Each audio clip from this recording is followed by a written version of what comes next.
Le tourisme mondial mettra du temps à s'en remettre. Le secteur a subi des pertes équivalent à 273 milliards d'euros entre janvier et mai cette année. C'est ce qu'indiquent les derniers chiffres de l'Organisation mondiale du tourisme des Nations Unies. Le nombre total de touristes a chuté de 300 millions, soit une baisse de moitié par rapport à la même période l'année dernière. Et l'agence onusienne de préciser que ces chiffres devraient encore s'aggraver.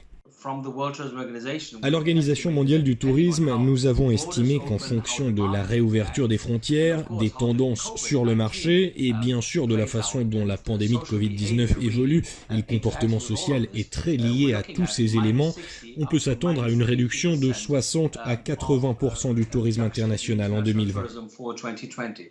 Selon l'OMT, les pays en développement seront les plus touchés.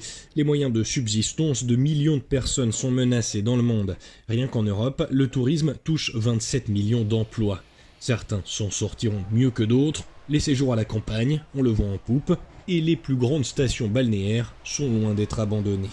L'avenir est certain, mais cet été aura au moins prouvé que certains n'étaient pas prêts à faire une croix sur leurs vacances à l'étranger. Les autorités le rappellent, quitte à ne pas partir, autant garder ses précautions.